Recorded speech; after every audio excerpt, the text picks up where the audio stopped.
Vamos lá?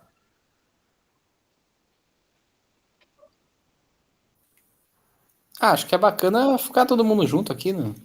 Tá bom.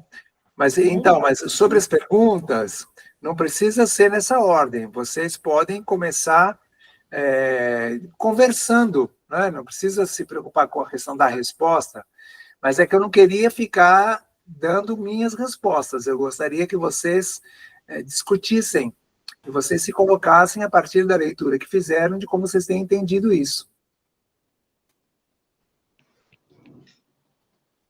Ô, Marcos, eu escrevi um parágrafo aqui, e aí, se vocês quiserem que eu leia e a gente discute se eu estou no caminho, se eu estou viajando, pode ser? Pode ser sim, vai ser muito bom. Então, eu escrevi assim: as práticas corporais são textos que comunicam significados implícitos no que se diz sobre elas, nos códigos que as compõem e na maneira que são representadas. A compreensão desses textos requer a partilha dos significados a elas atribuídos na cultura. Nessa comunicação, que os sujeitos negociam significados e tentam validar os seus em meio a relações de poder. Isso nos permite compreender a linguagem como prática de significação. É nela que os sujeitos significam as coisas e representam, né, e fazem essa conexão entre a cultura e a forma que eles representam essas práticas. É essa relação entre linguagem, cultura e poder que interdita, que exclui. E só para ilustrar, com um episódio do Rio de Janeiro. Isso me impactou demais e eu não consegui parar de pensar nisso. Se eu entendi bem, o texto bandido pode ser lido como pobre, preto, pela roupa que usa, pelo horário que circulava durante a chacina e, claro, o local.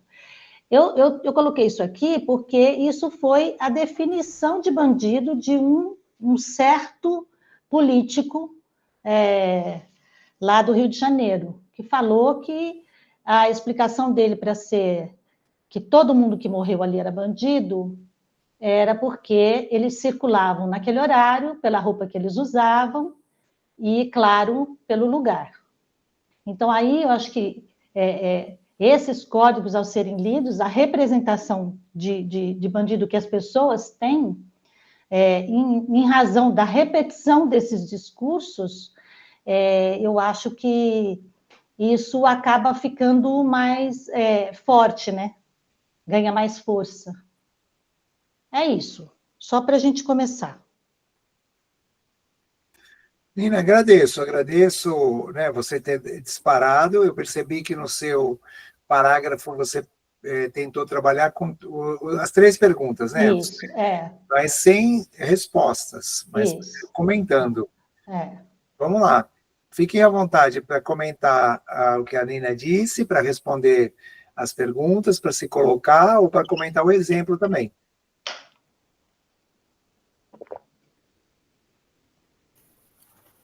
Eu achei o exemplo legal, porque acho que ele mostra essa conexão, né, entre a representação, o significado, né, e os códigos que se atribuem às coisas, né? Então, eu acho que a fala do político ele faz circular, né, e mostra como como a linguagem produz alguma coisa, né? Ou seja, significa, né? Porque eu acho que a fala dele funciona bem como se a gente for tentar destrinchar, assim, né? Mas funciona bem como uma representação, né? Ele faz circular uma representação, né? Uhum. Uma noção, um discurso, né? Que através de alguns códigos, né? Por exemplo, a roupa, o local, o horário, atribuem alguns significados específicos, né? Ao corpo, à imagem, a cor, enfim. Eu acho que o exemplo é bacana porque mostra essas conexões, né? Tô tentando não usar a palavra circuito para não remeter ao circuito da cultura, né? Mas essas conexões entre esses elementos, né? Da representação, do significado e dos códigos. Que é bem como a linguagem atua produzindo significado, eu acho.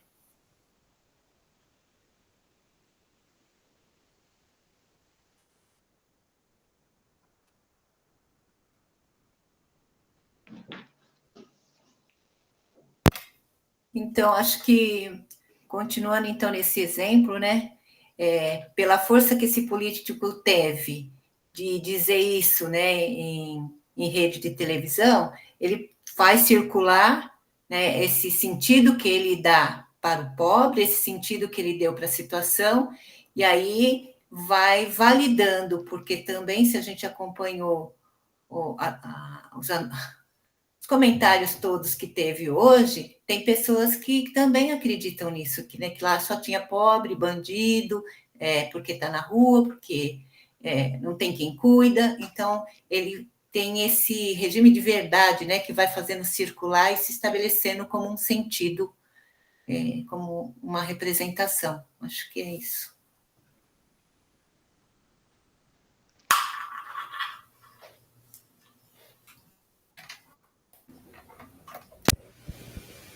Fico um pouco reflexiva em relação à origem da produção discursiva também, né? E aí, pensando nas questões relacionadas aos códigos, eu acredito que tem uma relação completamente direta com o contexto e com a cultura com que aquela pessoa está inserida. E aí, a título de ilustração, diante do que a gente está conversando, algumas pessoas, ouvi hoje, por exemplo, né? Se eu fosse vereador, eu iria no enterro de um policial, mas não iria no enterro de bandido, um exemplo. Algumas falas que eu ouvi aqui pelo Rio de Janeiro, né?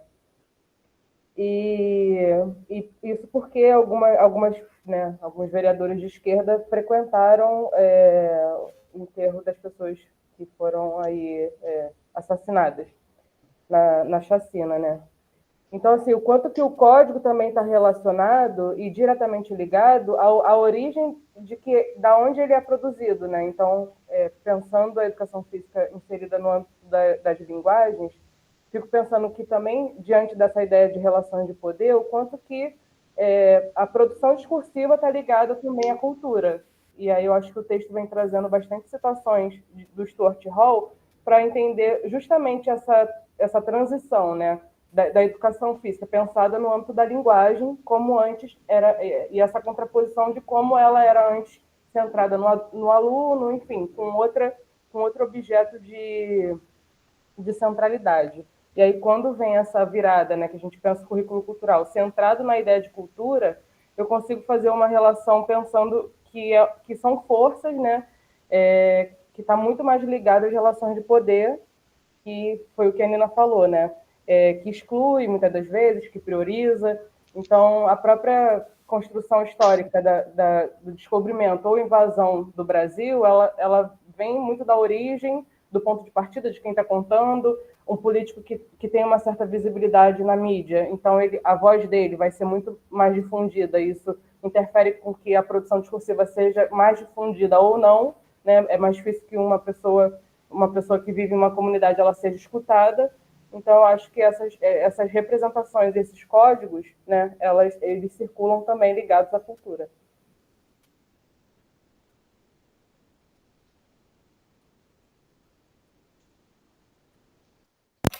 Outra coisa que eu gostaria de falar é que no encontro passado a gente ficou muito códigos, o que é código, né? E depois refletindo, lendo de novo o texto, até comentei com a Nina, que eu lembrei de um exemplo que o próprio Marcos deu, faz tempo já, mas foi o próprio Marcos que deu, que é o seguinte, um pai não escolarizado, passando pela calçada da escola, olha para dentro da escola e vê a bola rolando, um professor, as crianças correndo, e aí ele vai dizer, estão na aula de educação física.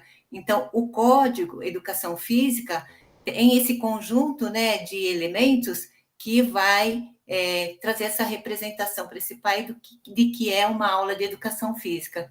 Então, não sei se estou correta em pensar desse jeito, mas foi o exemplo que eu copiei do professor.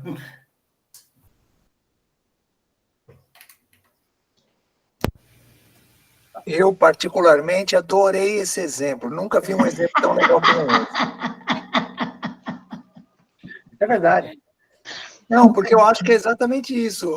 Acho que a Emília foi muito feliz ao lembrar disso, porque mesmo uma pessoa não escolarizada, gente, ela identifica no conjunto uma aula de educação física, no conjunto. Eu acho que essa é que é a ideia do código que lá no encontro passa. Como nas aulas na universidade, é de uma semana para outra, a gente sempre fica falando semana passada, mas se vocês já sabem que é da reunião passada, há 2 semanas atrás. Mas o que é interessante, né, e já deve ter acontecido com todo mundo, é que muitas vezes você ainda não deu nenhuma aula para aquela turma. Eles são pequenininhos, eles estão no primeiro ano do ensino fundamental. Você entra na sala de aula e aí você pergunta para as crianças, hoje, né, adivinha o que eu sou, adivinha o que a gente vai fazer, as crianças vão falar educação física. Né, porque é o seu jeito de se comportar, é a roupa que você usa, os adereços que você tem, é alguém que está entrando na sala que a outra professora está, né, que a professora regente está. Então, tudo isso faz a criança ler o que está acontecendo. Ela sabe que é escola, ela sabe que existe educação física. Então, muito bem. Mas, sinceramente, gente, quando o Mário e eu elaboramos as questões, a nossa expectativa é que a gente fosse uma a uma. E todas as respostas de vocês estão misturando as 3. É uma questão de código? Eu deveria ter colocado uma só de cada vez? Estamos transgredindo. Então, Ana... Eu, como uma aluna das antigas, eu respondi uma por uma, que aí a gente começou a conversar, né?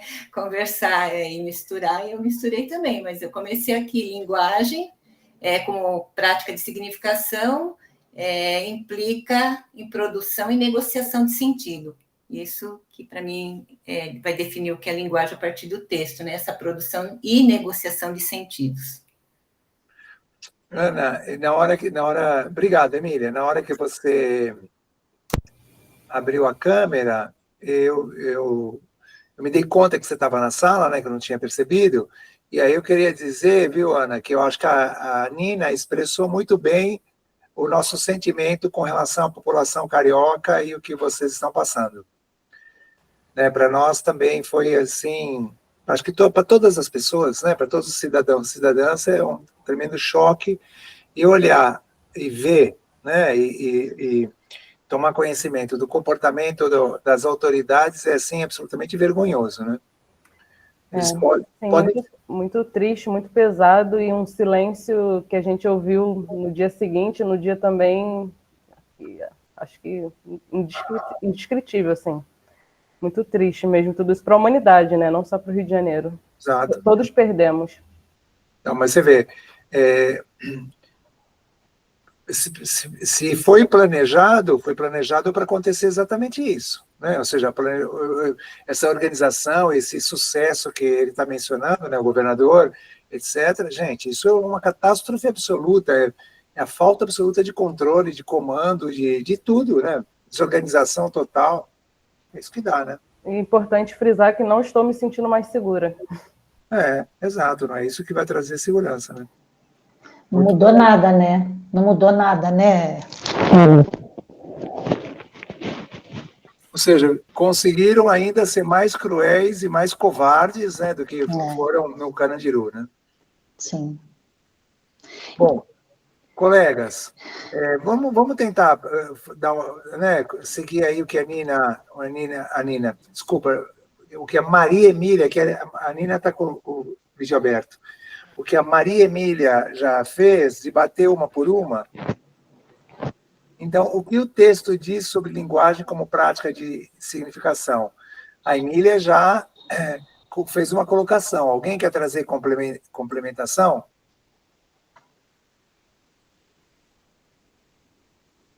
Então, eu acho que eu entendo que a linguagem, é na linguagem que a gente negocia significados, negocia o sentido, por isso é chamado, por isso que é a prática de significação, porque também é um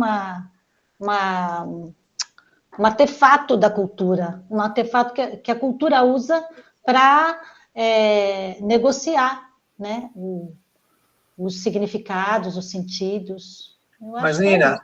uma prática de significação não é uma prática de atribuir significados? É na linguagem que isso acontece, não é? Então, percebe, se a gente aceitar essa ideia, pessoal, se a gente concordar com o que está no texto e aceitar essa ideia, os significados não estão dados a priori. É no meio da linguagem, é por meio da linguagem que a gente diz o que as coisas são. Isso. Estamos entendendo isso? Uhum. E se a gente lembrar, né, porque eu vou fazer aqui as correlações com a educação física, né, com o nosso objeto, né? Se a gente lembrar que a linguagem corporal também é uma prática de significação, isso tem até num vídeo meu já antigo. Na medida em que as crianças ou pessoas, né, na medida em que as pessoas elas se envolvem numa prática corporal, elas também estão, por meio da linguagem corporal, significando as coisas. Sim. Elas também estão colocando em circulação significados sobre aquela prática corporal e sobre as pessoas que delas participam. Tudo bem? Então, esse exercício que nós fazemos, quando a gente chama lá nas situações didáticas do currículo cultural, de leitura da prática corporal, é justamente o esforço para tentar acessar os significados que aquela prática corporal está colocando em circulação. Essa conversa, gente, ela se articula com uma conversa que nós tivemos, não na reunião passada, mas na reunião retrasada. Quando a gente discutiu os exemplos do vôlei, do carrinho de rolimã, etc., acho que ficava, pelo menos para mim, muito evidente naquela conversa que as práticas corporais, enquanto textos da cultura, elas também vão dizendo coisas sobre elas mesmas e também vão dizendo coisas sobre as pessoas que delas participam. Por isso, gente, que aparece de modo muito forte, né, nos textos aí do Currículo Cultural de Educação Física, aquela questão que a decisão, se você vai tematizar voleibol ou se você vai tematizar jogo de taco, é uma decisão pedagógica, óbvio, mas também é uma decisão política, porque ao colocar as crianças, jovens, adultos, adultas, etc., para jogar vôlei, ou ao colocar essas pessoas para jogar taco, você está produzindo pessoas diferentes, você está produzindo sujeitos diferentes. Para o Stuart Hall, citado aí muitas vezes no texto, para o Stuart Hall, nós produzimos os sujeitos por meio da linguagem. Então, nós vamos produzir sujeitos também, ou seja, nós vamos produzindo um certo tipo de pessoa quando a gente coloca essa pessoa para jogar vôlei e vamos produzindo um outro tipo de pessoa. Veja bem, eu não classifiquei se é uma pessoa boa ou não, né? Mas vamos produzindo um outro tipo de pessoa quando a gente coloca a pessoa para jogar jogo de taco. Né? Então, se eu colocar práticas corporais exclusivamente, né, da tradição euro-estadunidense, cristã, heterossexual e burguesa, eu vou produzir um certo tipo de pessoa. Se eu colocar exclusivamente práticas corporais de matriz afro-brasileira, eu vou produzir outro tipo de pessoa. Então, quando a gente pensa num professor que está agenciado pelo princípio ético-político da justiça curricular, a gente vai tentar fazer uma composição com essas práticas corporais. Tudo bem? Ou seja, você vai se tornando sujeito ao jogar vôlei, você vai se tornando sujeito ao jogar taco. Vamos lá, comentários. Desculpa. Não, acho legal que você falou da linguagem, assim, da linguagem corporal, porque quando a gente pensa em prática de significação, não é só a linguagem que a gente acessa por meio da escrita, o próprio texto está falando, né? Que são diferentes formas de se comunicar, e a linguagem corporal é uma delas.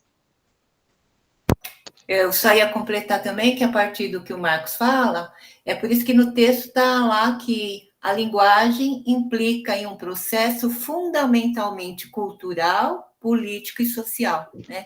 Então, a gente tem que pensar dessa forma e não de forma estruturada, né?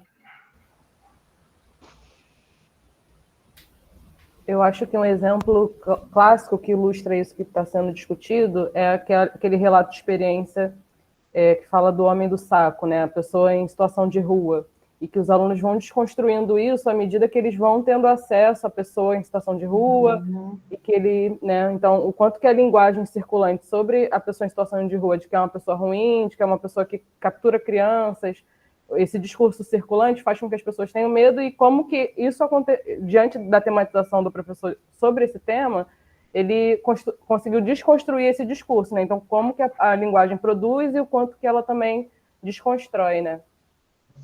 Boa.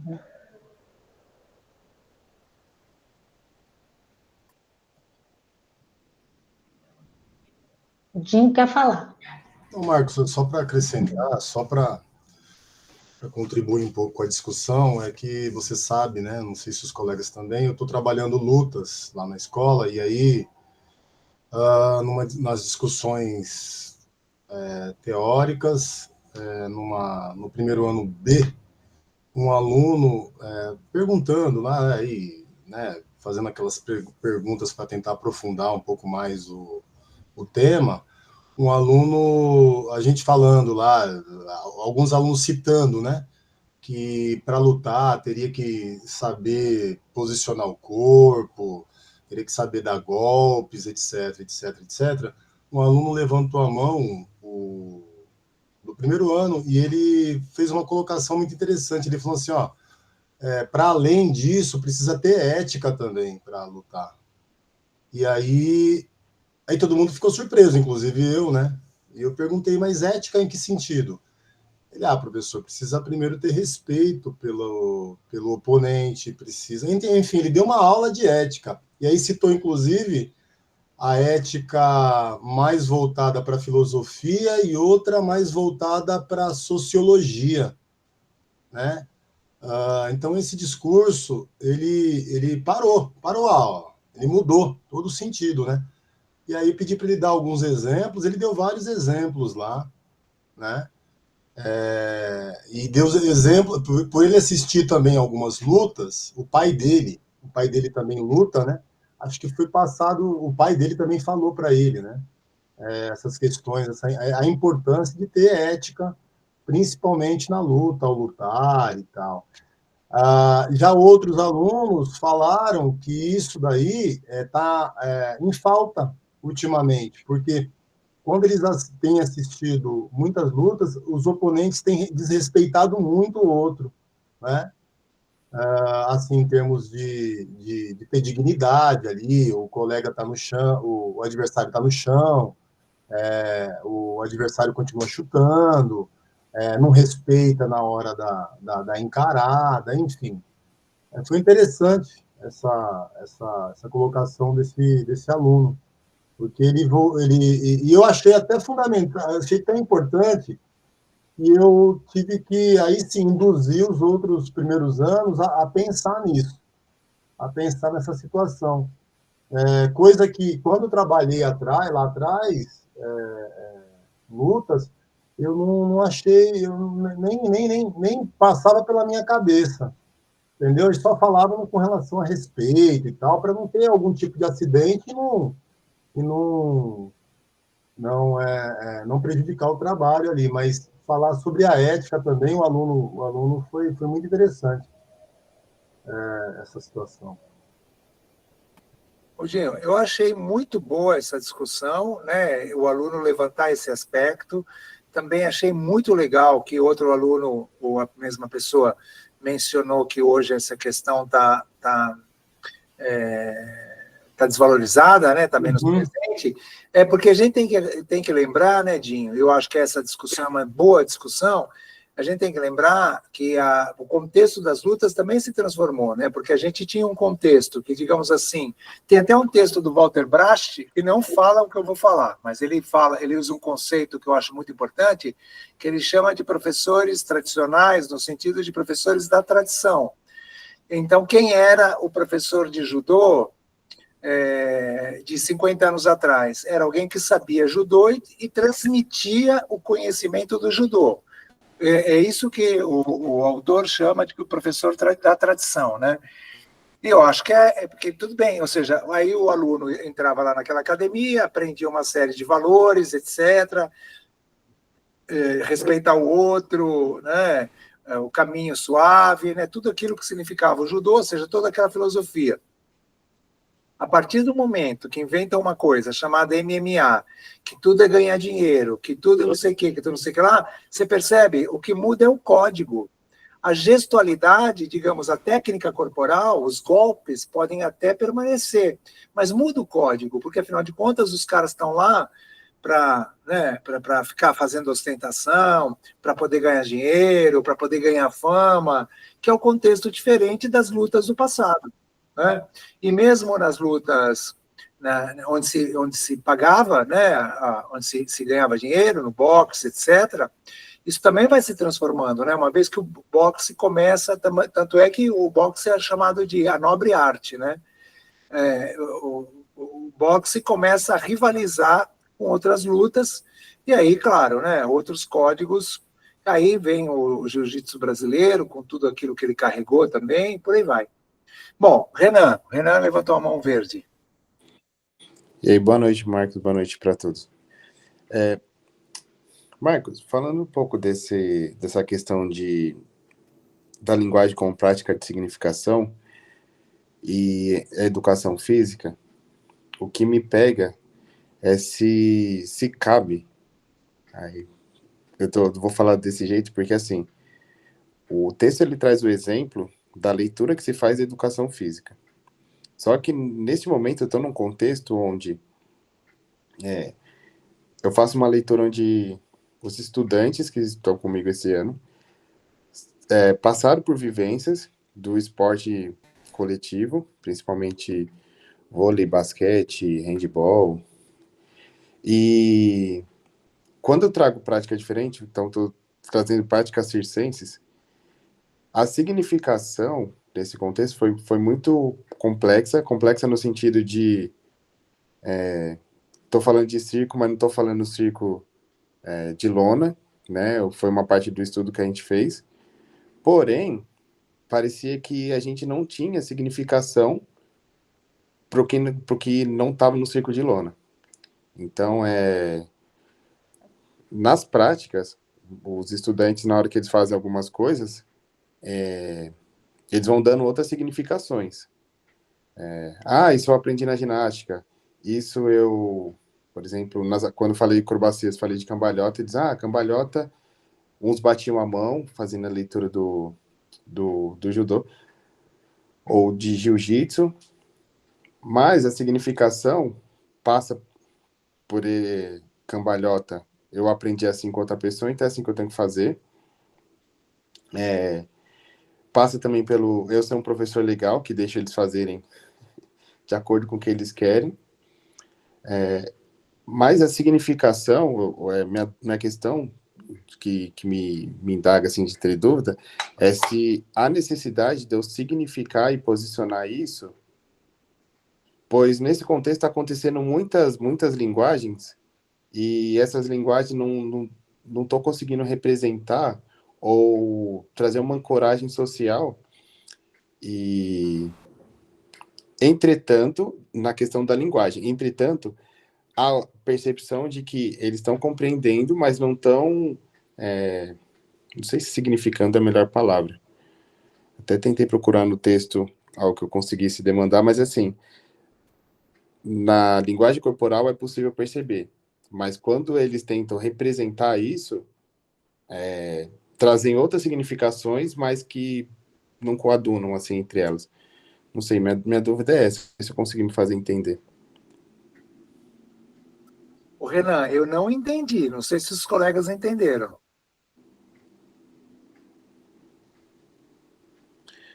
Eu tentei até achar, eu acho que o mais próximo que eu consegui no texto na página 19, onde fala assim: existem diferentes tipos de signos. Os signos visuais são chamados signos icônicos, comumente sua forma apresenta alguma semelhança com o objeto, pessoa ou acontecimento a que se refere. Quando está precisando dos tempos, e os signos escritos falados são chamados indexicais. Esse não tem nenhuma relação óbvia com as coisas a que se refere. O que se aproxima mais assim é que, por exemplo, estou falando de práticas circenses. Então já começa num contexto onde, para algumas pessoas, isso não é educação física, é só uma brincadeira. As pessoas estão na aula, mesmo posicionando as práticas corporais. Para outras, são desafios. Para outras, algumas práticas eles sabem porque eles aprenderam em outros espaços. Para outras pessoas, isso é circo, mesmo não falando de circo de lona, mas o que é então? E aí fica essa lacuna. O que eu tento entender é que, assim, mesmo eles não representando na linguagem, eu posso fazer essa leitura, eu posso significar, e se eu estou significando, não está sendo uma linguagem minha? Não sei se eu me fiz entender agora. Renan, muito obrigado, né, porque você ter retomado a história, etc., né? Eu corri lá na página que você mencionou também. Eu vou fazer um comentário a partir do que eu entendi que você falou, tá? Mas eu vou sempre na minha direção, como todo mundo já sabe, de pensar também nos exemplos e na prática pedagógica. Fica muito difícil, Renan, a gente abordar uma prática corporal distante do contexto dela e distante dos códigos que a suportam, certo? Então, quando você mostra uma imagem do circo de lona e você mostra uma prática circense, malabares, equilíbrio, contorcionismo, etc., né? Dentro dessa prática circense, isso permite que as crianças compreendam o contexto e compreendam o código. Na ausência de todos aqueles elementos que caracterizam o circo, você trabalhar uma prática circense distante pode ser que não tenha suporte, né, que as crianças não vejam o suporte que vai permitir aquela significação, nos termos que a gente conversou lá na semana passada. Então, aqui, na pergunta número B, né, o que são códigos e como se articulam as representações? Olha, são eles que dão a guarida, eu não deveria estar respondendo isso, né, mas são eles que dão a guarida, eles que dão o suporte para certas representações. E eu acho que o exemplo que você usou é perfeito nesse sentido, porque acho que alguém aqui já deve ter me ouvido, com certeza, fazer uma crítica quando as pessoas fingem que estão fazendo esportes radicais, por exemplo, trabalhando surf lá na escola, né, na quadra da escola. Gente, está totalmente sem aquilo que permite dar sentido ao surf. E, no caso do circo, isso pode acontecer. Agora, vamos supor que você começou de forma invertida, Renan. Você começa, aí a minha sugestão da prática pedagógica, fazendo atividades de leitura da prática corporal. Você leva as crianças no circo, você mostra vídeos das práticas circenses. E vamos lembrar, né? É importante que as crianças saibam também que aquele circo de lona é uma possibilidade. Existem circos que não tem mais lona, né? Existem circos que se apresentam, existem práticas circenses e artistas circenses que se apresentam em palcos, como teatros, que já tem tudo de circo, mas não é circo, porque já é no teatro. Tá? Então, também é legal para as crianças conhecerem essas outras possibilidades e aí sim acessarem esses outros significados e expandirem um pouco, tensionarem, né, dilatarem um pouco o que seria a significação que, né, que envolve a prática circense. E agora sou eu que te pergunto, Renan, não sei se a minha explicação, meu comentário satisfez ou não. Não, satisfez, satisfez. Você trazendo agora, me posiciona no fato, assim, de se perguntarem para os estudantes que eu estou tematizando o circo, que aí eu até transitei, como é que eu chamo essa tematização, ou de circo ou de prática circense, porque se perguntar hoje, eles vão falar, isso também é circo, porque a gente viu pessoas indo no teatro, indo na rua, na fábrica de cultura, que a gente foi aqui no território, circo de lona também, um pouco da história, onde a gente passou aqui no Brasil, muitos músicos, como o Luiz Gonzaga, usavam o circo, porque era o acesso que alguns territórios tinham à cultura. Só que nesse jogo até fui lembrando, nessa tematização, fui lembrando no texto, de que algumas pessoas, quando iam falar com a gente, que veio o mágico pro Dia das Crianças, falei, ele pode dar uma oficina pra gente? O mágico pesquisou na internet, assim como eu tô no céu agora, tem o Projeto Guri, que também pesquisou na internet e falou, gente, vocês estão tematizando o circo é isso, isso, isso. Leu com a internet e falou, não, o circo de lona tem isso, isso, isso. Meus estudantes ficaram com uma cara de, ué, mas a gente viu que também é circo. Sabe? Isso também é. Só que esse também eu entendo assim, não tem uma linguagem específica para eu dizer o que é, entende? E isso não me inquieta, mas eu quero saber se também cabe, sabe? Completamente, completamente. Vamos ouvir a Ana?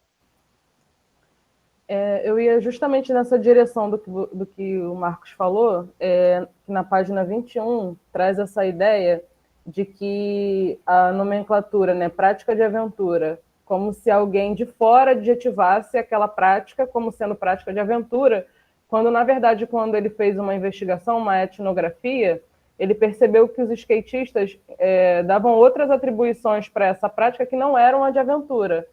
E aí me veio à mente também a ideia da própria nomenclatura índio e indígena, né? O quanto que alguém, às vezes, de fora vem, dá uma nomenclatura e justamente a pessoa, em forma de resistência ou luta, enfim, dá um outro contexto justamente para legitimar a pessoa que pratica ou participa daquele contexto. Aí eu acho que dialoga aí um pouquinho com o que o Renan vem trazendo sobre arte circense, né? Na página 21. Então, Renan, quando você estava falando também, fiquei pensando, né? Se está apresentando, buscando tematizar com os seus estudantes, são anos iniciais? Os alunos?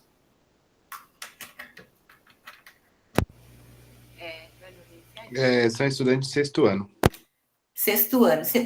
Pelo que eu entendi o que você falou, você está apresentando para eles o código circo, né? Circo de lona, arte circense, e eles não têm tantos elementos para ler esse código, então eles estão buscando em outros códigos elementos para poder estar construindo com o grupo, né? Significando esse circo. Então, vai depender da sua tematização aí, no caso, para eles chegarem a um acordo aí, negociar esses sentidos, conforme diz o texto, né?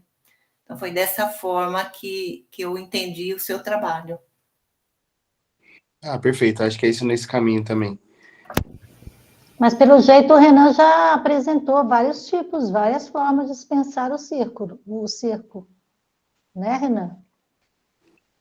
Sim, foram várias formas de apresentar o circo, mas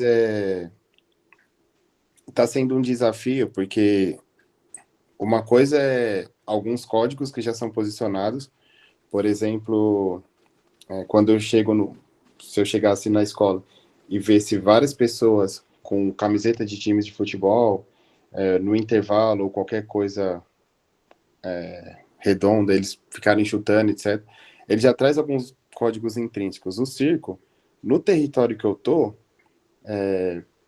quando eu fui mapeando, muitos nunca viram o espetáculo. Foi algo tão distante. Então, eu acho que se aproxima um pouco do que a Nina Canina não, o do que a Emília trouxe, de eles estarem procurando significações também. Então, eu acho que quando eu estou falando assim, também eu acho que eu também estou procurando uma significação para fazer leituras. Não sei se é isso. Eu acho que eu estou me organizando agora com essa conversa.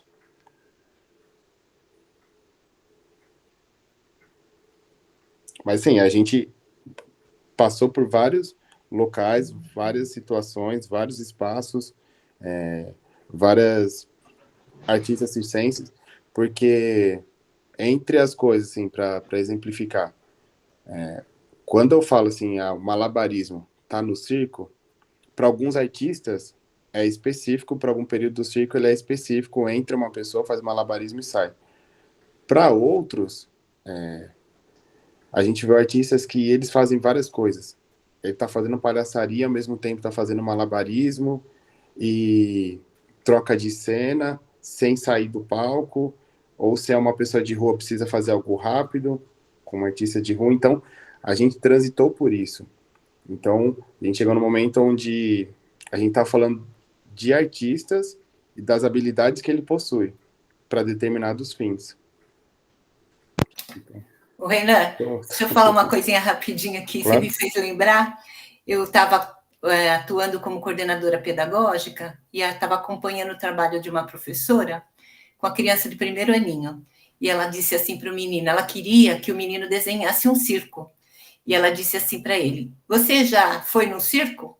Ele falou, não, nunca. Bom, mas você já viu um circo na televisão? Ele falou, não, não vi. Ela falou, bom, mas então desenhe o circo, por favor. Ou seja, fica difícil, né? Então, por isso, todo esse trabalho que você está fazendo vai contribuir para que eles consigam fazer uma leitura, né, mais potente, talvez. Sim, sim. Ô, Renan, sabe o que eu não estou entendendo? Eu não sei se você, quando você fala se eu vou significar ou se eles estão... Porque quem vai atribuir significado são eles, né? A depender do que você oferece de situação pedagógica para eles, eles vão atribuir algum significado para o que está acontecendo ali, né? Então, não é você que significa, são eles, né? E eles também podem ressignificar, atribuir outros significados que não sejam, que sejam diferentes, né, do que você está trazendo. Você entendeu? Não, eu entendi. A minha questão é que, assim, eu tenho muito fácil alguns códigos, por já ter tido acesso a alguns espaços e algumas representações circenses. No território que eu estou, muitos não têm essa representação pelos códigos, entende? E aí, muitos momentos eu me sinto, e aí não sei se eu estou certo, na hora de expressar isso, eu me sinto significando e ressignificando, entende? Então, o também, ele entra num ponto de ressignificar, porque chegou no momento que alguns estudantes, aí quando criou atenção, eles falam, mas por que eu vou fazer isso? É coisa de criança, isso não vai me levar a nada. E aí a gente falou sobre a importância do lazer. O lazer, assim, de tipo, sim, tem pessoas que trabalham com isso. Tem artistas que eles precisam trabalhar e aonde que eles trabalham. Entende? Só que aí eu tive que significar o lazer. O que seria o lazer? E aí o lazer também tem diferentes significados que eu tive que posicionar um com eles, para a gente poder ter esse diálogo. Então, tem sido um desafio porque ela esbarra nessa questão da linguagem, entende? Na linguagem, assim, como é que eu vou representar alguns códigos, colocar alguns signos? Não sei, parece que eu estou construindo, acho que aproxima muito desse exemplo que a Emília trouxe. Então desenha. Só que eu não estou simplesmente querendo que ele represente, mas eu estou dando possibilidades para que eles se apropriem de algumas linguagens. E aí essa linguagem hoje, em resumo, seria, também o circo também porque eles viram diferentes situações, né? E representaram corporalmente diferentes também. Diferente não, diversas, né? Diversas possibilidades que envolve esse fenômeno circo. Mas olha, gente, se nós estamos pensando em educação física inserida na área das linguagens, se nós estamos pensando em educação física a partir do pós-estruturalismo, a educação física tem como objetivo desenvolver experiências formativas que qualifiquem a leitura da prática corporal e a produção da prática corporal. Então, as crianças têm que entender, né, com o trabalho do professor, no caso o Renan, as crianças têm que entender melhor as práticas circenses e realizar melhor as práticas circenses. Não é que a gente vai fazer um estudo sobre o circo, enquanto manifestação, enquanto espaço de ocorrência das coisas. Estou falando isso, Renan, porque o circo ele é lazer para aquelas pessoas que vão ao circo assistir os espetáculos, e não para aquelas pessoas que estão lá realizando as práticas corporais. Eu não conheço alguém que realize as práticas corporais circenses por lazer, eu não conheço. Talvez exista. Mas é que eu fiquei, enquanto vocês falavam, nossa, está seco. Enquanto vocês falavam, eu fiquei aqui tentando pensar, todas as pessoas que eu vejo envolvidas com as práticas circenses, elas estão trabalhando. Não estou falando de aluno em escola, né, gente? Estou falando de pessoas da prática circense. Agora, eu vejo pessoas nadando por lazer, jogando futebol por lazer, até lutando por lazer. Mas realizando circo por lazer, não sei qual foi o sentido que você quis dar à coisa. Se você quiser, né, pensar a partir disso, está tudo certo. Todo mundo entendeu? Não sei se foi uma pergunta retórica essa do lazer, mas ele apareceu, até porque a gente foi na fábrica de cultura, e na fábrica de cultura eles trouxeram uma perspectiva do circo assim: as pessoas vêm aqui, fazem aula de circo para se movimentarem, e aí fica nisso, sabe? A gente oferece circo para... Da mesma forma que a gente tem aula de teatro, da mesma forma que a gente tem aula de música, da mesma forma que a gente tem. As pessoas vêm aqui para se movimentar e se desafiarem. E a partir disso foi surgindo algumas coisas que apontou para o lazer, onde tem o artista, que ele vai fazer, né, uma apresentação, e essa apresentação vai precisar de alguém para assistir. E quem assiste, ela tem uma intenção na hora que ela procura isso. Então, apareceu nesse diálogo com os estudantes. Não há dúvida. Então, quem assiste, sim. Mas quem faz... Mas, Renan, novamente, claro que eu não domino todos os espaços onde ocorrem as práticas circenses. Eu mesmo nunca fui numa fábrica de cultura que tivesse isso, tá? Mas eu suponho, claro, as crianças estão lá, estão aprendendo a gestualidade, talvez elas próprias para apresentar para o papai e para a mamãe, que está valendo também.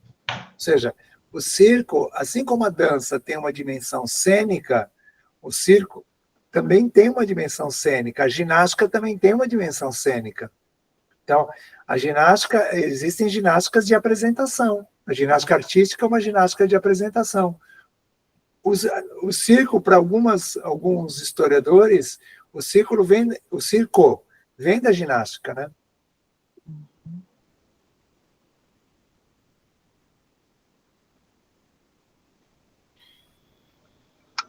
Sim, é isso. Ele passa também por esses... Vocês estão me ouvindo? Desculpa.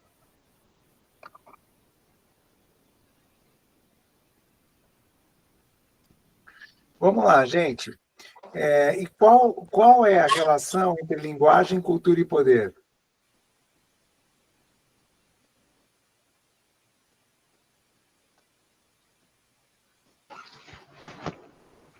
Eu acho que aquela primeira fala que a Nina trouxe sobre linguagem, cultura e poder, né? O quanto que a cultura, de certa forma, a partir dos conflitos existentes, faz com que algumas culturas sejam marginalizadas ou não. Então, acredito que esteja relacionada a essa ideia de conflito e produção de sentido que despreza, que causa preconceito, enfim, que cria produções discursivas nesse sentido, coloca grupos em vantagem e outros em desvantagem.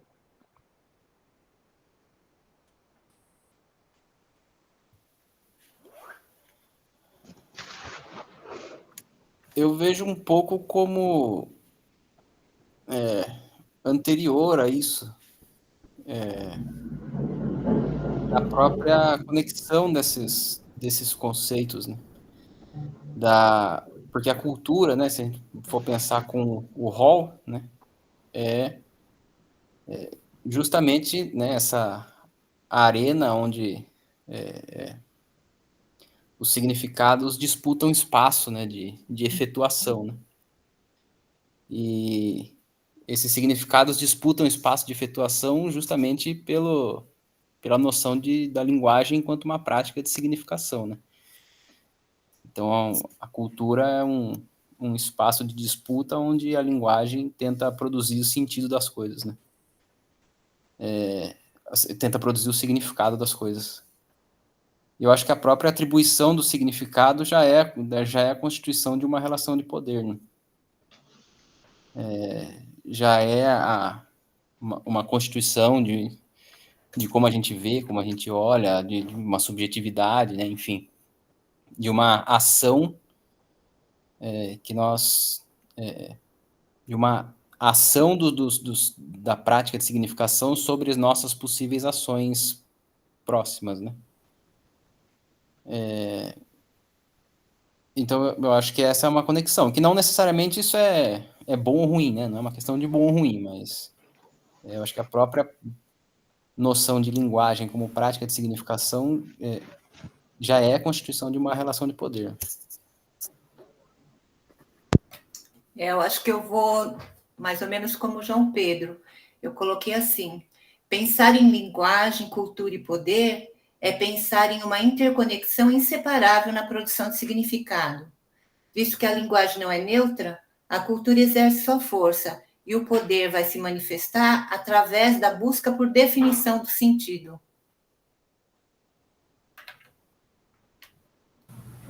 Posso partilhar uma situação de hoje? Hoje eu tive aula com o ensino médio, com a primeira série, e lá nós estamos tematizando jogos.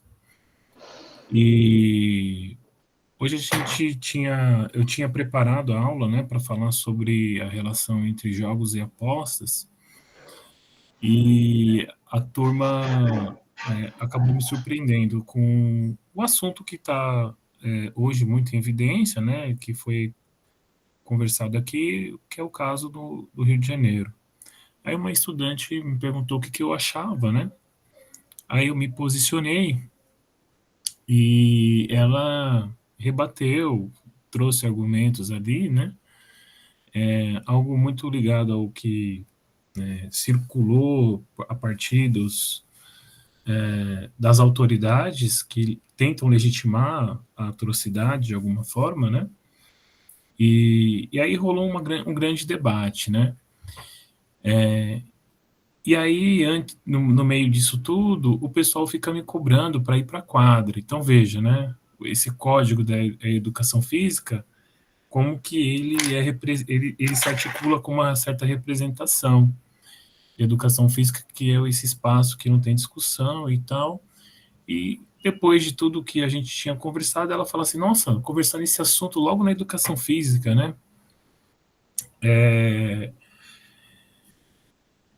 E aí, eles tentaram sempre, de alguma forma, fazer com que eu saísse da sala e pudesse ir à quadra, porque, na percepção dos estudantes, a educação física era o espaço de ocupar a quadra.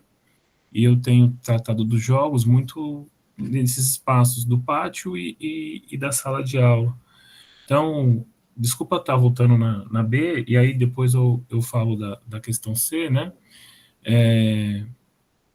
O modo, né, aquilo que eu vivi hoje me fez pensar muito nessa provocação que tá colocada aqui, né, de como que a educação física, muitas vezes, ela é fixada dentro de de um certo significado, né, dentro de uma certa representação, e que vai impedindo os estudantes de viver outras coisas, porque eu tinha comentado com eles que este ano a gente dedicaria a vivenciar, experimentar, debater práticas que eles não tivessem vivenciado. E aí, de novo, né, eles vieram com essa indagação para cima de mim. Por que a gente não vai para a quadra? E aí, essa semana tem Provão Paulista, a próxima semana, desculpa. E eles ficaram perguntando, mas vai cair baralho, vai cair dominó, videogame no Provão Paulista? Então, é uma forma que eles usaram para querer valer, para querer tentar justificar aquilo que eles estavam propondo, né? Então, foi uma situação assim, bem curiosa, de como que os estudantes vão se organizando de um jeito e buscando determinados argumentos para criar ali o ambiente problematizador para aquilo que a gente apresenta, né? Sobre essa questão, né, a relação entre linguagem, cultura e poder, me fez pensar aqui no momento de discussão que a gente fez sobre o videogame. Então, eu tenho levado o videogame e nós estamos jogando lá Xbox. Tem um jogo lá chamado Mortal Kombat. E tem vários personagens, e entre os personagens tem algumas mulheres, né? Uns personagens que representariam um corpo feminino. E aí eu provoquei a turma, né, a pensar por que as mulheres são representadas daquele jeito. Então, com uma certa estética, né? Um corpo definido, magro,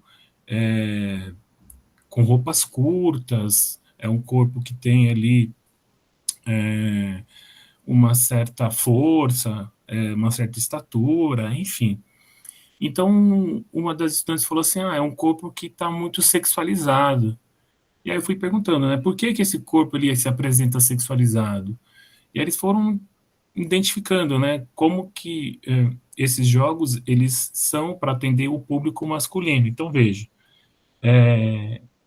essa subjetividade masculina que consome esse jogo, ele precisa, de algum jeito, ter elementos ali que atraem a sua atenção, que desperta o seu interesse.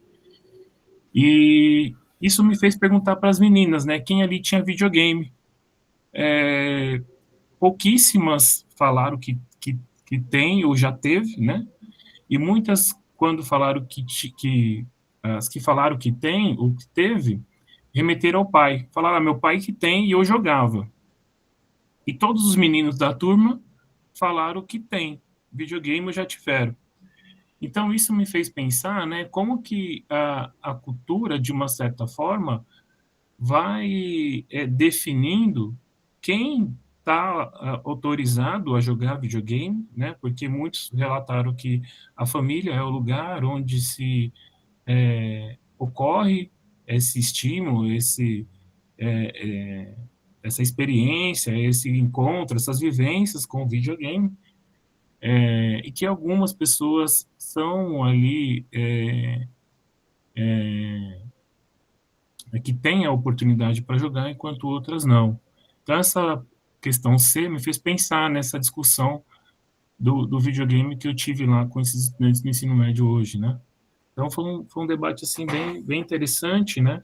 Que a gente fez para tentar ler a produção dos jogos dentro desse contexto chamado virtual, né?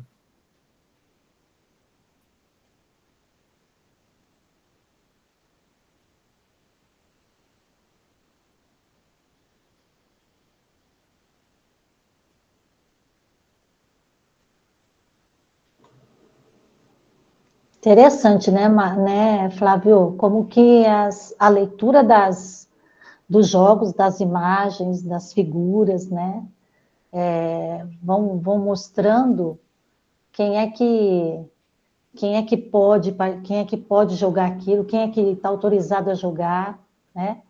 Quem é o praticante,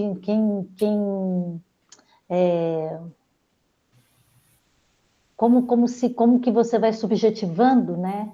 os sujeitos, como sendo só os meninos, os homens, como sendo um jogo masculino, né?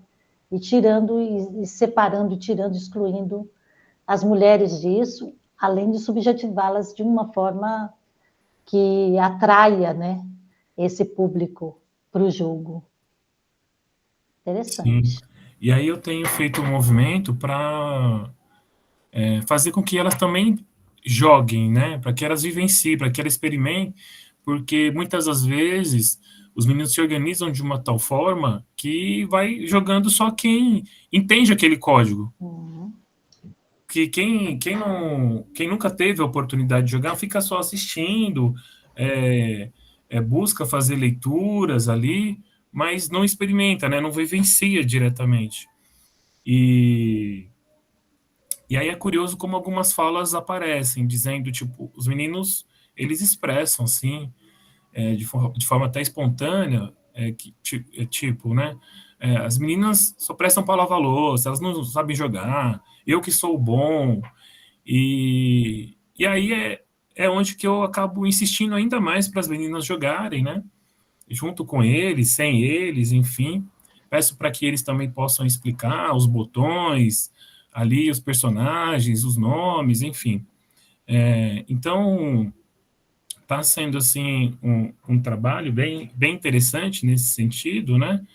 Porque vem permitindo a gente entender essa questão dos jogos em diferentes situações, né? E uma outra parte também foi buscar debater sobre essa relação das apostas com os jogos. Então, a gente discutiu também como que alguns estudantes têm vivenciado, têm experimentado o jogo dentro desse contexto das bets, tigrinho e tudo mais. Eles foram relatando casos dentro da família, de amigos e tal, que perderam apartamento, que perderam casa, que fizeram empréstimo com agiota para justamente dar Nem conta compro salsão, como assim? desse vício que existe, né, para tentar consumir o jogo. Enfim, um pouquinho aqui daquilo que a gente tem produzido, né, com esse tema, que são os jogos.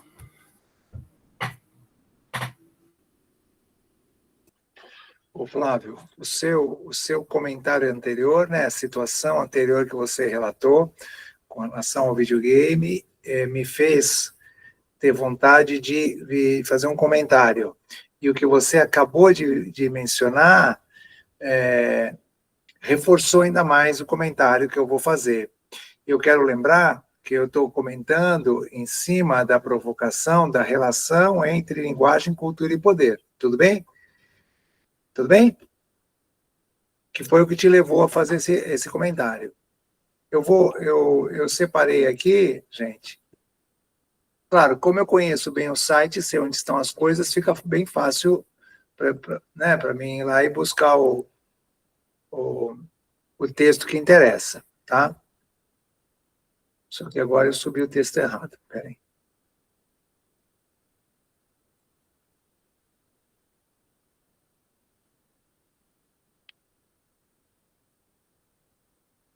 Então, eu vou ler para vocês, gente, os 2 primeiros parágrafos, que tem tudo a ver com a discussão que a gente está fazendo e com os exemplos que o Flávio mencionou.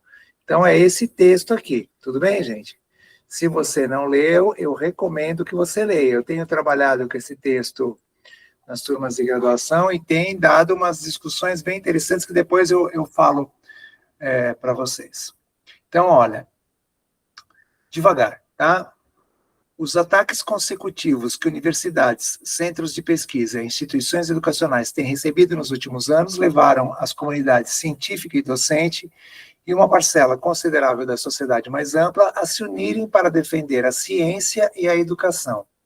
Não há dúvidas que essas investidas buscam desqualificar os conhecimentos acadêmicos, a escola como um todo, e mais que isso, desacreditar as formas de pensamento que escapam da cegueira fundamentalista. Qualquer experiência que leve a questionar a sociedade como está e faça desejar um outro modo de existir, tornou-se alvo de hostilidades e injúrias. Artistas, docentes, jornalistas e cientistas que se mostram avessos à pauta conservadora são automaticamente colocados na linha de tiro. Num primeiro momento, suas ideias são achincalhadas, sem debate ou exposição de argumentos. Em seguida, a obra, independentemente da magnitude, é menosprezada e, por último, a própria pessoa tem a sua vida e valores colocados na berlinda. Gente, isso também acontece no mundo da educação física, da escola, na relação do professor com os alunos, na relação do professor com seus colegas, tudo bem? Isso tudo aqui é que eu escolhi esse cenário, mas isso acontece em vários outros lugares. Acontece na sua família, tá?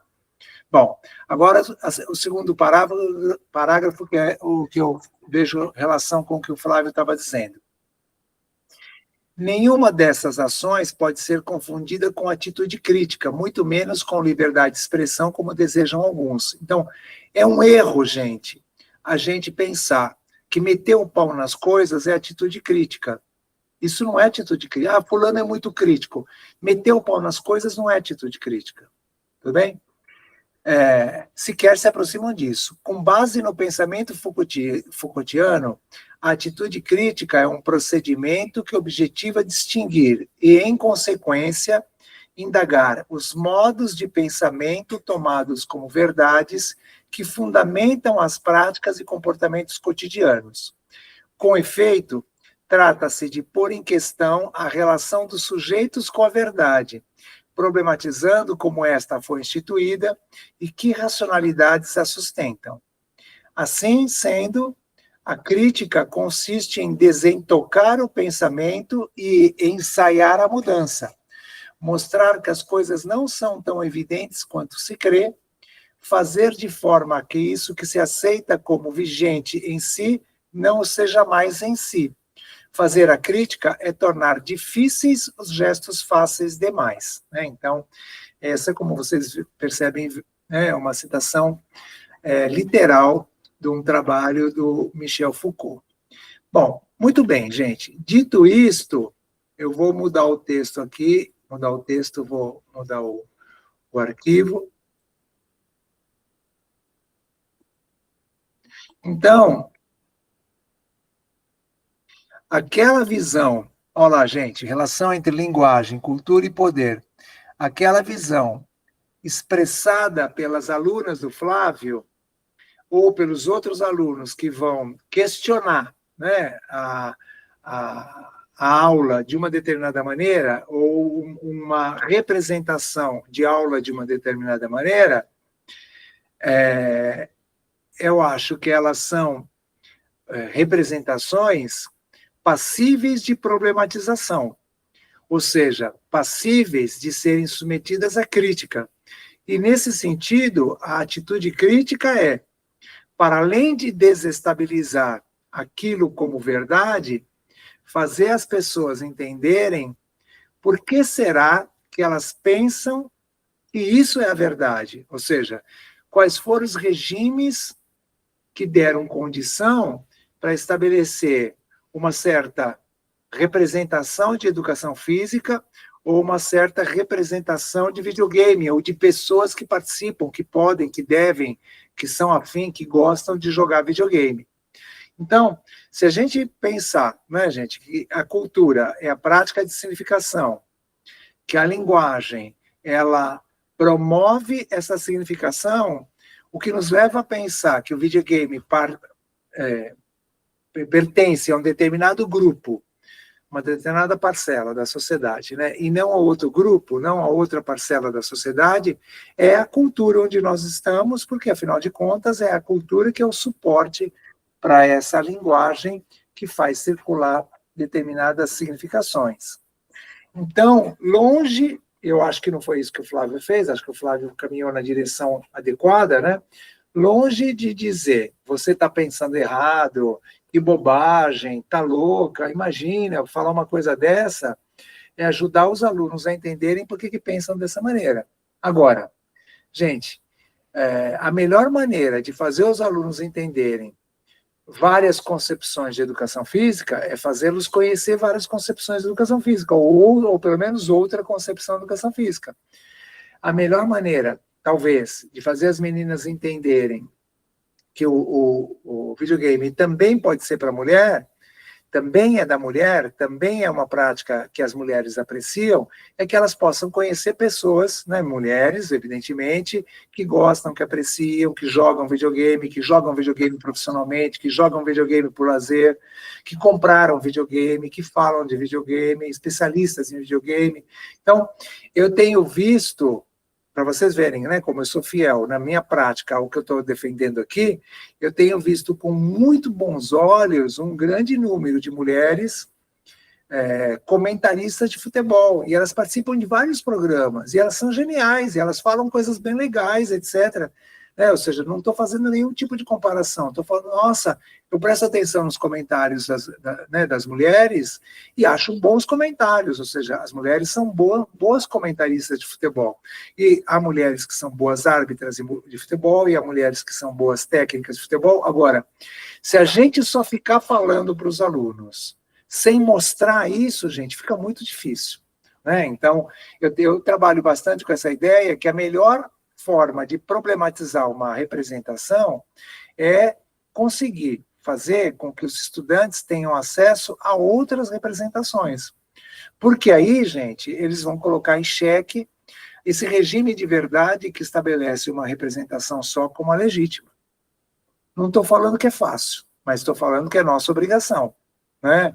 Então, não é verdade, gente, desculpa, vou dizer uma coisa bem séria, não é verdade, não quero dizer que o que eu estava dizendo até agora é sério, tá? Que são só os partidos de direita que matam a população. Não é verdade, tudo bem? Porque há alguns estados do Brasil que são governados por partidos de esquerda e que a polícia é igualmente assassina. Ué, então isso não é uma... A gente sabe que a esquerda tem um problema com a segurança, certo? Ou seja, não dá para a gente dizer que está tudo bem, né? Então, basta mudar o governador que vai acabar esse problema. Não vai acabar esse problema, né? A Bahia tem governo de esquerda e a polícia baiana talvez não seja igualmente violenta, mas é muito violenta, né? Ela mata muito, né? Então, só para a gente lembrar como às vezes a gente fica com representações e sem questioná-las, né? Então, o Foucault nos ajuda a desenvolver uma atitude crítica, que é entender por que eu estou pensando do jeito que eu estou pensando. Entender como é que eu fui apresentado a essas coisas e como é que as coisas são.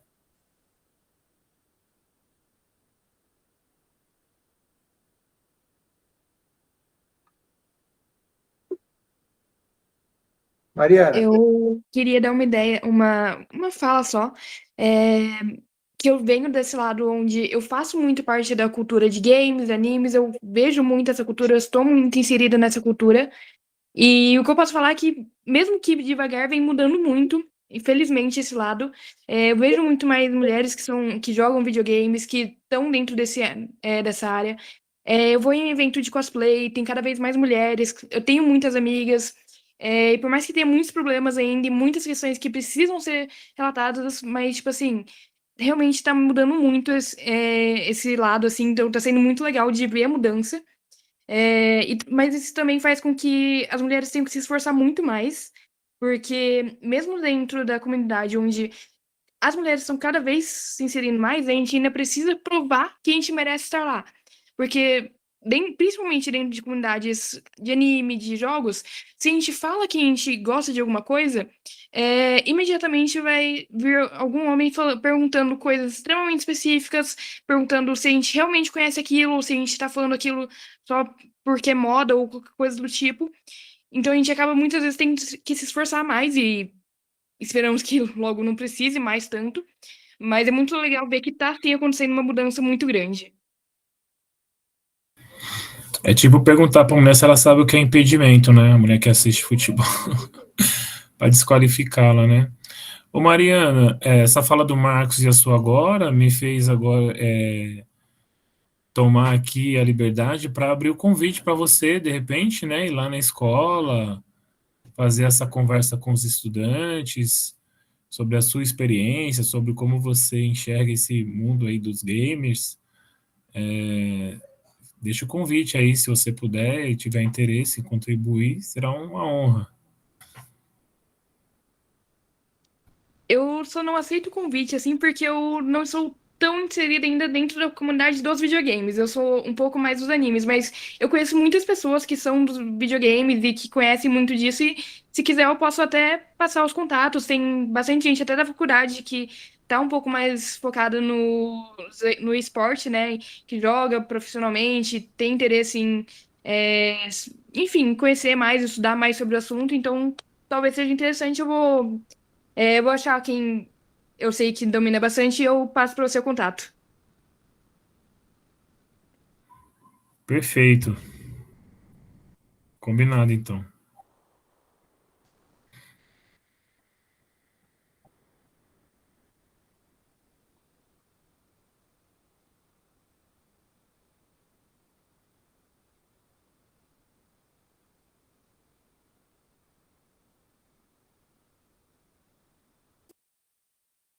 Mais alguma questão? Mais alguma colocação?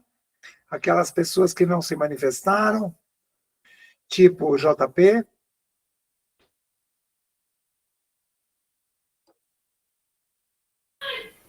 Estou refletindo aqui com as falas, mas eu fiquei pensando também no.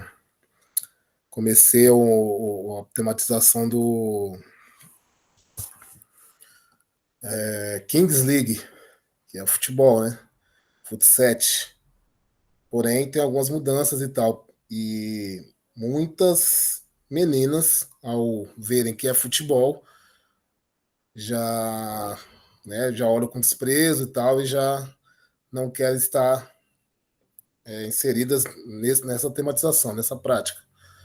Porém, uma das meninas, a Alice, que é bem, né, lida assim como delicada e tal, porém as irmãs são jogadoras de futebol, ela acompanha e sabe tudo sobre Kings League. E aí, talvez, quando eu fiz uma atividade de leitura, ela falou muitas coisas ali. Então, acho que ajudou as outras meninas a perceberem que, né, não é um espaço só para meninos. Então, vocês falando sobre videogame, né, desse espaço que discursivamente está para um grupo só, é muito parecido com o futebol, né? Então, porém, né, quando eu fiquei pensando lá também, olha as imagens, né, do jogo. Eu não consegui imagens de Kings League feminino, acho que não existe ainda, porque é algo muito novo. Mas tem mulheres como presidente, né? A Ludmilla tá lá. Agora eu só lembrei da Ludmilla, não lembro de outros, mas os gamers, né, estão como presidentes lá e eles podem bater pênalti e tal. Então eu fiquei pensando nessas questões aí. E como mudar esse discurso aí, né? Como trazer outras possibilidades de pensar aquela prática para além do que está posto ali como um lugar reservado para certos corpos e tal. É isso que eu fiquei pensando.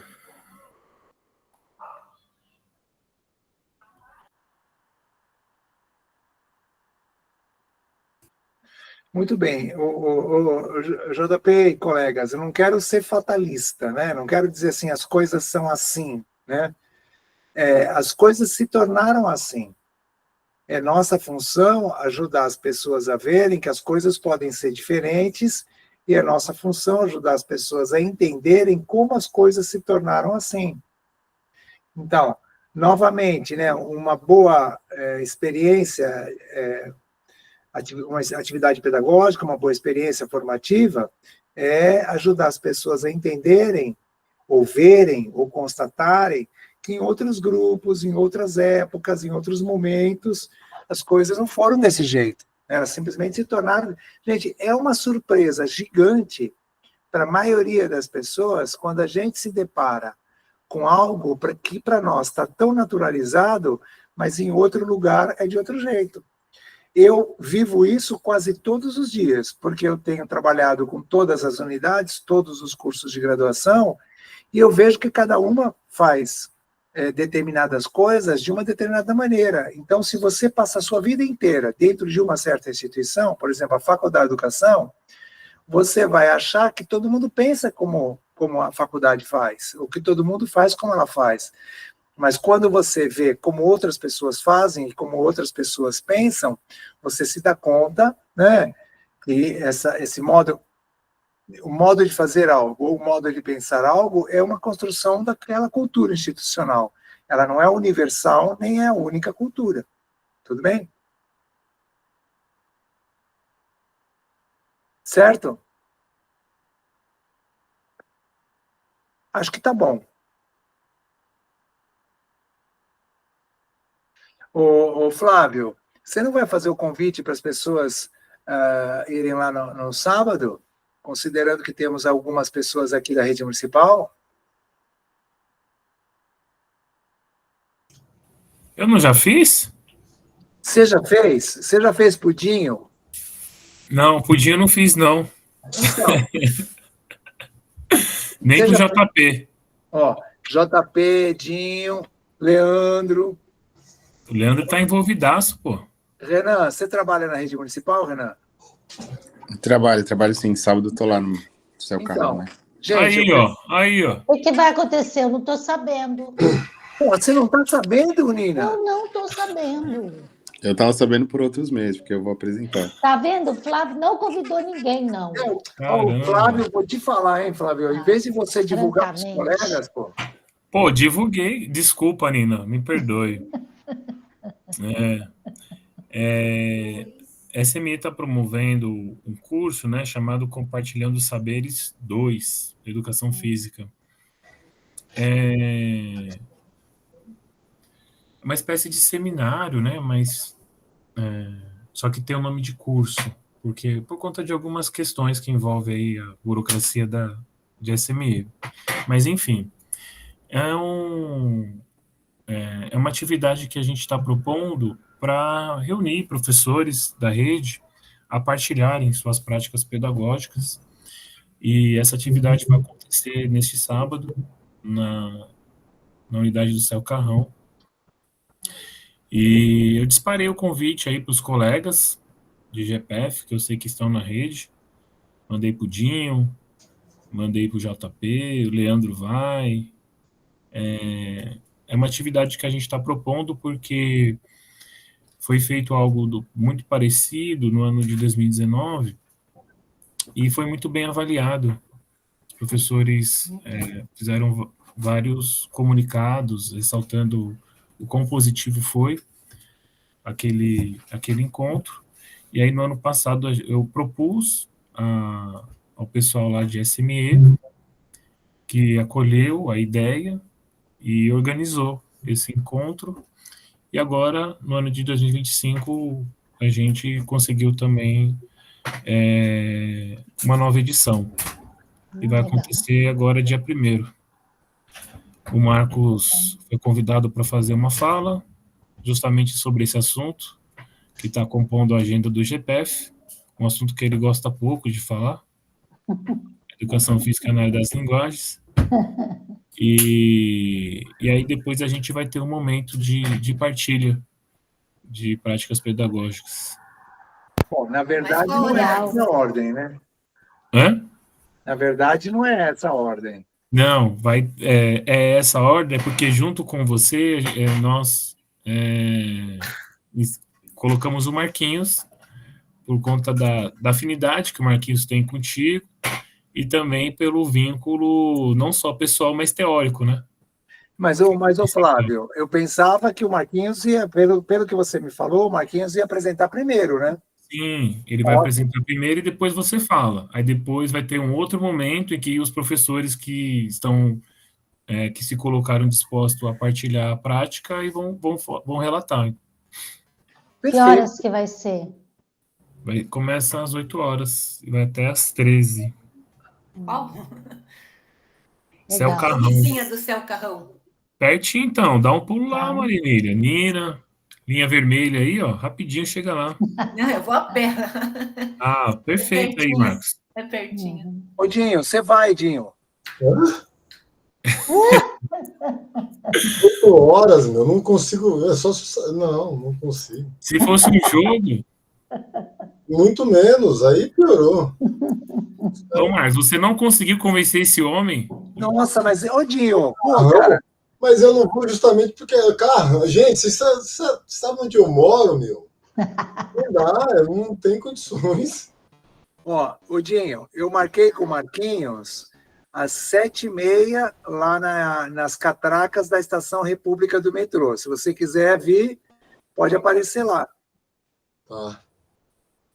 7h30. Tá. Seu Carrão, olha. Você até esquecido, Zona Leste? Flávio, você vai como, Flávio? ZL. Eu ainda tô pensando aqui se eu vou de metrô ou se eu vou de carro até lá. Ainda não Pô, me decidi. Pega o metrô, cara. Pega o metrô, linha Lilás, porra. Difícil estacionar, viu, Flávio? É, Para ir de carro é ruim para estacionar também, viu? né? E amanhã tem defesa também, não tem? É amanhã? Tem, amanhã é a defesa da Marinette. Isso. Quem puder entrar lá no link, tá lá no Instagram, será bem-vindo. Vai ter transmissão? Tá lá, vai passar também não, é sala virtual, né? Não tem transmissão, é sala virtual. Ah, então vou acessar. Eu achei que não fosse. Olha. Sim, o Wilson vai participar remotamente, o Leonardo vai participar remotamente. E o terceiro nome, quem é? É o Cleiton e a Glória. Cleiton e Eita, Glória. que bancona. Que bancona. Bom, o Renan, então o Renan vai, o Leandro vai, o JP vai, JP, ou você vai ficar com o Dinho? Eu vou sim, pô. Eu vou, combinado já. Tá vendo, Dinho? Só você que é o desenturmado, porra. O João vai apresentar?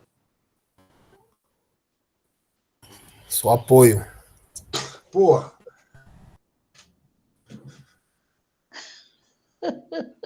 Gente, eu apoio vocês a fazerem as apresentações para colocar o conhecimento em circulação. É importante vocês contribuírem com a rede, pô. Com os colegas. Pô, tem tanto céu aqui no Butantã. Tem o céu Butantã, tem o Irapuru, tem o... Os caras me escolhem o céu Carrão. Mas é só os outros que tem que cruzar a cidade? Você Não, mas olha, o Dinho, na minha opinião, tá bem escolhido, porque fica na linha do metrô, cara. É fácil para o pessoal acessar. Não dá para ficar pensando, trazer o pessoal para o Butantã. Esse foi o critério lá que o pessoal usou para escolher Claro. esse céu, né? Ah, é bem localizado lá? É que ele está próximo de uma estação do metrô. Você sai do metrô, você cai no Céu Carrão. É. Tá bom. Eu vou.